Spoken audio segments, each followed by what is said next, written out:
Welcome to the Deakin University playlist, where we feature talks and interviews with contemporary artists from our collection and beyond. Before we get started, I would like to acknowledge the traditional custodians of all the unceded lands, skies and waterways on which the Deakin community comes together. As we learn and teach through virtually and physically constructed places across time, we pay our deep respect to the ancestors and elders of Wadawurrung country, Eastern Maar country and Wurundjeri country, as well as the traditional custodians of all the lands on which you may be joining us from today, where education has taken place for many thousands of years. Today, it's my absolute pleasure to introduce Hayley Miller-Baker, an accomplished contemporary Australian artist working in photography, film, collage and video. Miller-Baker has shown in major group and solo exhibitions all around Australia and beyond, and has been awarded a number of prestigious awards, including the John and Margaret Baker Memorial Fellowship for the National Photography Prize, the Darramid Art Prize, and the Special Commendation Award for the Churchie National Emerging Art Prize. Hayley's also been an exhibiting finalist in esteemed national and international competitions, such as the Art Gallery of South Australia's Ramsay Art Prize, Venice Arte Laguna Prize at the Arsenale Nord, Hong Kong's Sovereign Asian Art Prize, and the United Arab Emirates Vantage Point Sharjah 9.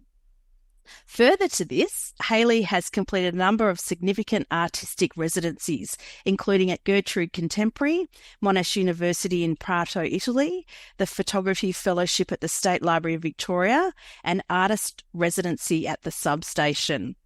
We are lucky to have Hayley join us today in conversation, so a big welcome and thank you, Hayley.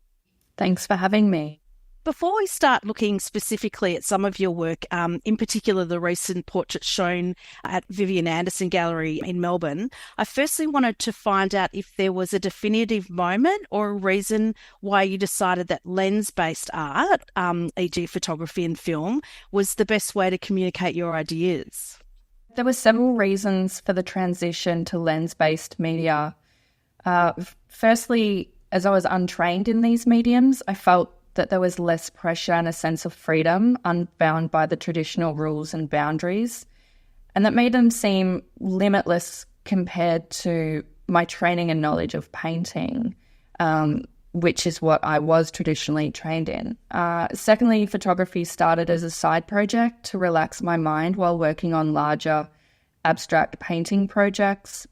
And lastly, creating my first photographic series I guess for me, it unlocked a powerful ability to reauthor narratives that had been shaped by a lifetime of experiencing Australian neglect and shame and racism.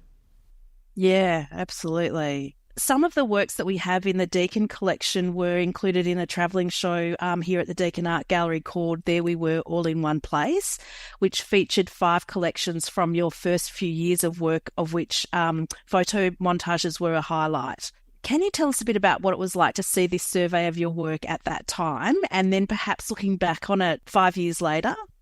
Yeah, There We Were in One Place collectively captured our experiences within the Australian narrative. These works were created as a gift to my family, to our family, with the intention that we would be recorded in history and that the struggles and violences that we had faced would not be forgotten. When I first saw the exhibition, I was initially startled by the amount of work and their communicative nature. I was really focused and had my head down during the entire time of the production and research period. So I found that I missed the opportunity to look up and see where I was headed with these works. I didn't have a clear vision for my overall artistic direction at the time of making these works between 2016 and 2019. But I gave myself specific guidelines to follow, such as colour palette, photography methods, whether I was using analog and digital. But the overall boundary was to create these collages with minimal visual distractions. But as I worked on each of the series, it all started to make sense and the stories started connecting, revealing a larger narrative about family and the deep impact of colonialism on our family's history, emotionally, mentally, physically, ecologically, geographically. But reflecting on the exhibition and the process of creating those artworks, I am filled with pride, knowing that I've been able to honour my family by preserving and sharing our stories. But then at the same time, this pride is also mixed with sadness, as I've had to shoulder the heavy responsibility of acting as a bridge between our personal experiences and the broader understanding of society. So I guess the duality of these emotions essentially reflects the complexity and the depth of the work that I created, which sit within There We Were All in One Place. It is an amazing collection of works, Hayley. I can imagine, your family feeling a sense of pride, but also, that sort of revealing of that sort of the histories that you have. Since then, you've created some incredible video work. And I did, as you recommended, I watched your 2 short films, The Umbra and Nyctinasty, in complete darkness with the sound up, and they are so incredibly powerful. And it just reminded me, I remember seeing The Umbra at Shadow Spirit at Flinders Street Station a few years ago. That was part of Rising Festival, and it was just completely stopped in my tracks. It was just so incredible. Can you tell us a bit about making those works, and I guess in the sense of the filmmaking process, collaborating with others, and also with the addition then, I guess, of introducing sound and a soundtrack? Yeah, so stepping into film art, it came at a really interesting time for me. I was commissioned by Hetty Perkins to create my first film work, which was to be for an exhibition at the National Gallery of Australia. Hetty knew that I was interested in exploring film and moving images because we're quite close, and she saw this as an opportunity to be the perfect moment to create that first film. But it's funny because, as many know, I trained in painting and I spent over 10 years in that field before transitioning into photographic-based art without formal training. And now, at that time, I found myself stepping into film, again untrained and without knowledge of the processes. But the lack of the boundaries and rules, I feel, became my strength. And I still believe it's a strength not knowing the boundaries and the rules and the procedures. I'm a storyteller, as all mob are. I can create a story on the spot. I can amplify it, exaggerate it, warp it, do whatever. And I knew that I wanted to make a film. I didn't know what type of film. I didn't know whether I was heading into moving image, whether video, film, animation, taking my collages into animation. I wasn't sure. But at that point in time when Hetty reached out and proposed this commission, I'd promised myself to make art for myself, and art that I wanted our communities to see and to find little treats inside these experiences. So when it came time to assemble the crew for shooting, it was actually mid-lockdown of COVID in Melbourne. We had a 2-week we had a 2-week window to rush in, shoot it. We shot everything in one day, and then it was lockdown again, and we had to edit over Zoom for the following few months. So it was a really challenging situation to create a first film work in. But it made the process of working on The Umbra an absolute joy. It was a breeze. I approach film creation in much the same way that I approach my other art.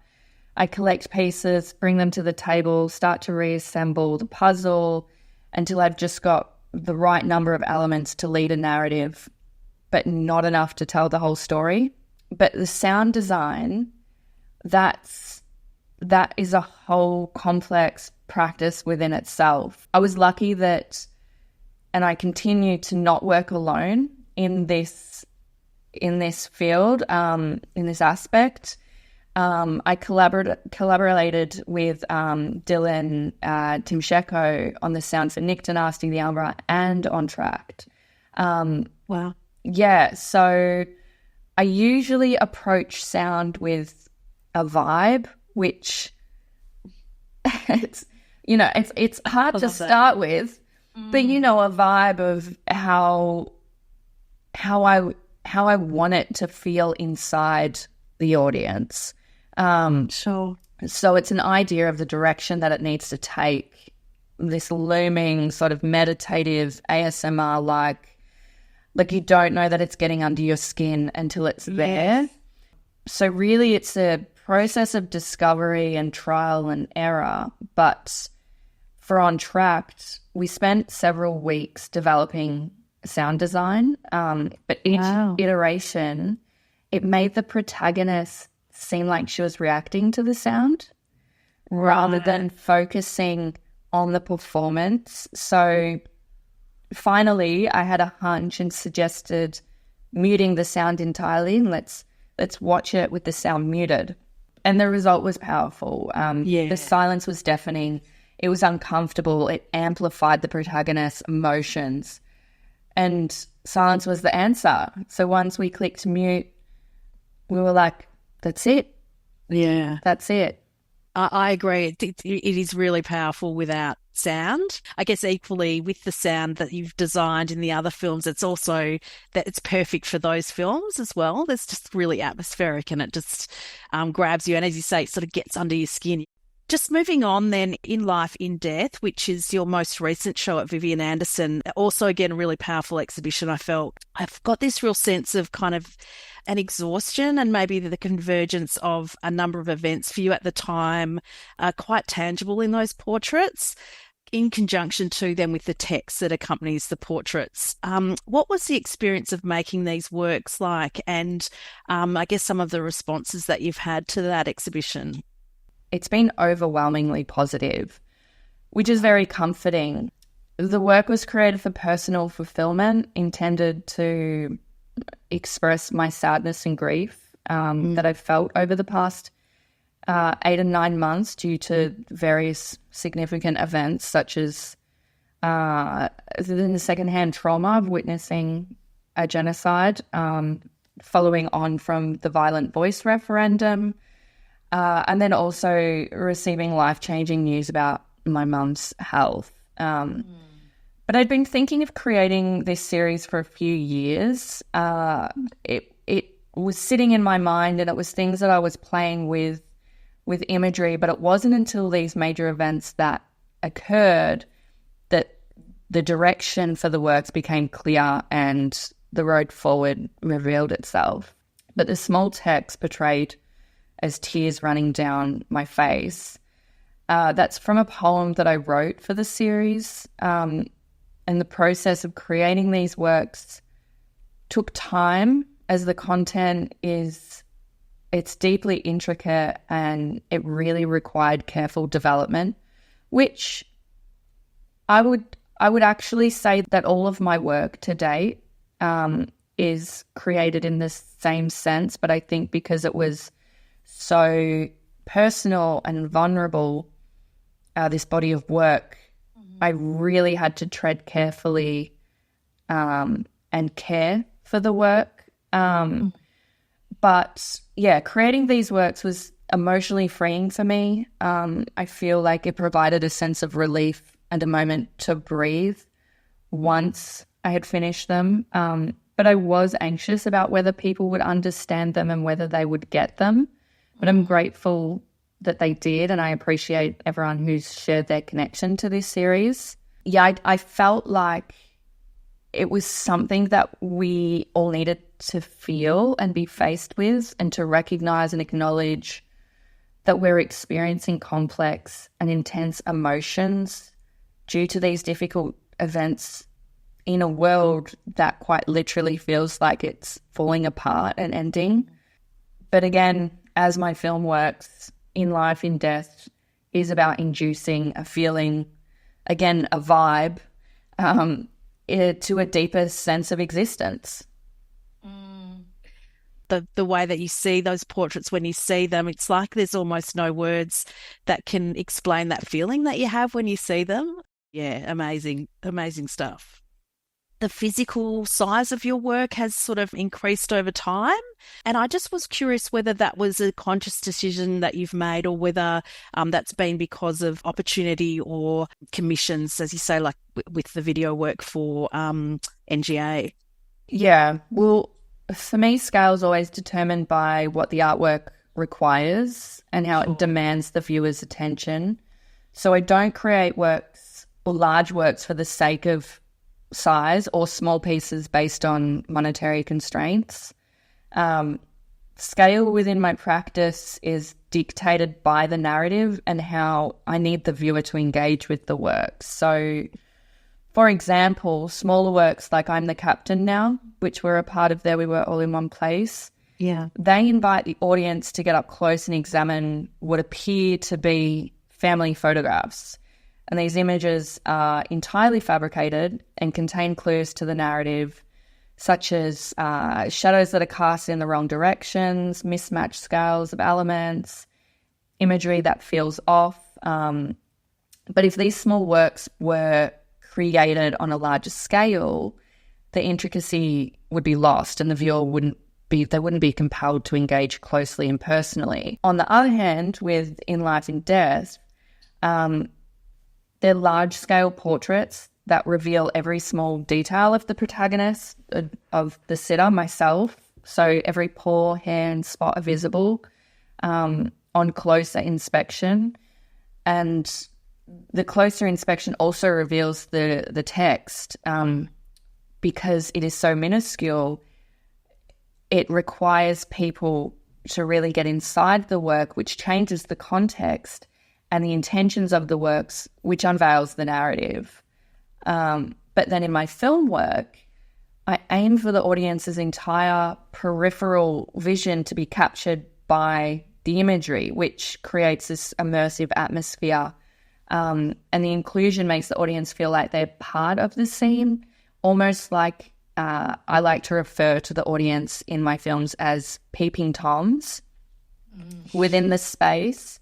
So they're experiencing the protagonist's situation and becoming part of the mini world that's depicted on screen, like almost like they shouldn't be there, but there's nowhere else to look within that darkened space, with the imagery hitting both sides of the peripheral vision. Yes, and that is incredibly immersive, and capturing in those larger video works, really amazing. Entract is one of those video works we've been talking about, and it's like, for me, it's that moment captured between something that's just happened and something about to happen, and you're sort of suspended in that middle bit of time. Would you agree with that in that work? And I feel like sometimes when I look at your work, it is that sort of in-between moment between something that's happened and about to happen. Is that something that you, is that just me, or is that something that you intend? Yeah, absolutely. I hadn't explicitly thought about this common thread of the in-between until you're mentioning it now. But oh, wow. Yeah, my work has consistently been placed in these in-between spaces, whether it be in between cultures, psychological moments, or physical and non-physical environments, such as my film work. But interestingly, I think that it stems from my position in the world as an Aboriginal woman, because I live in two worlds. I exist within my community, my cultural inheritance, my spirituality, and my responsibilities. But I also navigate a colonized, white, supremacist, institutionalized environment. And I think it goes without saying that this existence can be uncomfortable for the most part, but, you know, we're strong people and we persist to exist. But yeah, I think that's evident in my work. Like for On Tract, I wanted to convey a sense of giving without the audience fully receiving. And the best way to illustrate my intentions was to position the narrative in a moment right before or right after seemingly a grief-inducing occasion. But yeah, it's really interesting that you say that because I've used that word within statements and within explaining my film works with this in-between space of the physical and non-physical. But when I thought about it in relation to On Track and my photographic work, they all sit within this in-between space. And I really do think that it's because I'm walking in two worlds. I exist in this in-between space. Life as an artist can be very challenging. And can you just talk a little bit, obviously, about what inspires you to keep making and working? Well, I honestly don't see any other avenue for myself regarding how I spend my time and what I do in this world. But I have had several other careers in between. Like I was a teacher. I was a VCE teacher, and then I moved into education positions within universities. But during those times, I thought that I was robbing myself of my time, and every time would sooner or later go back to being an artist first and foremost. This was even before my career became professional. Yeah. But I suppose life is challenging as it is, and for me, it's about questioning those challenges and analysing my position in the world and creating something that will, or at least I hope will, prompt the next person to ask those same questions and reflect. It's about self-awareness and evolution and understanding the world that we live in. So, yeah, to answer the question, I think life as an artist can be really challenging, but it's no more challenging than life itself. Finally, Hayley, we've got NAIDOC Week just around the corner, and the theme this year is Keep the Fire Burning, Black, Loud and Proud, with celebrations focusing on the unyielding spirit of First Nation communities and the invitation to the non-Indigenous community to stand in solidarity. If you don't mind sharing, Hayley, how will you spend this time, and what does, NAIDOC Week, NAIDOC celebration mean to you? I feel like at the moment it's a very big, loaded question coming off the back of the referendum. I think the theme is timely, again, especially in the wake of the referendum. Keep the fire burning. It resonates deeply because in many ways I feel our flame is burning out at the moment.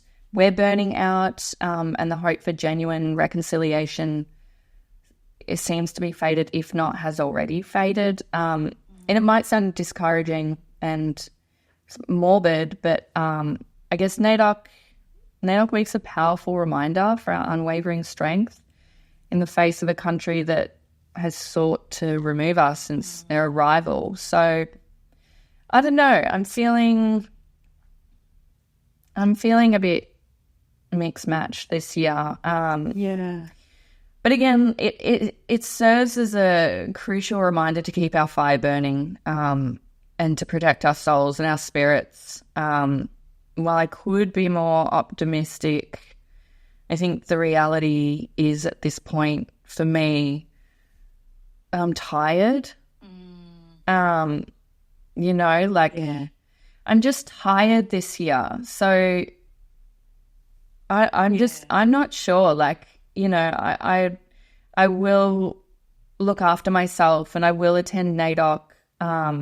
And for my kids particularly, it's about reaffirming our identity and our pride and standing tall and proud and continuing the fight for our rights and recognition. Like that doesn't end when we become tired or our flame is burning out. But yeah, this year I feel it's different. Absolutely. I just wanted to say thank you, Hayley. Thank you so much for joining us today. It's been an absolute pleasure to meet you. And as I said, I'm a big fan of your work, so I cannot wait to see what's coming up in 2025. Thanks for having me. It's been great to chat.